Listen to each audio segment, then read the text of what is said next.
Buongiorno ragazzi e bentornati sul mio canale a vedere di nuovo i miei video.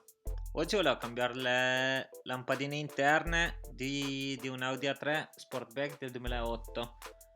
Adesso come lampadine montano delle semplici lampadine dai cinesi alogene e volevo montare quelli a LED che sono Canbus, non danno nessun errore. Per rimuoverlo basta avere qualche attrezzo, basta anche un cacciavite. Prima si toglie dalla parte anteriore e poi dietro, facendo molta attenzione a non rompere nessun gancio. Come tempi siamo intorno ai 5 minuti a cambiarle. Adesso proviamo a mettere quella LED. Io davanti le ho messe da 42 mm, anche se andrebbero bene da 39, però vanno sempre bene.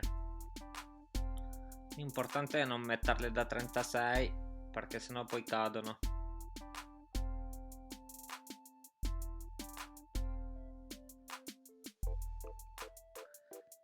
Se il mio video vi piace basta mettere un mi piace e seguitemi, mi raccomando. Adesso sto facendo un po' di fatica perché con una mano tengo la GoPro e invece con l'altra lo sto montando. Per il resto è molto semplice.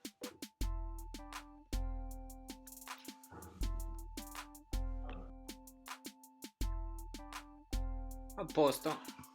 Adesso proviamo a farla anche dietro.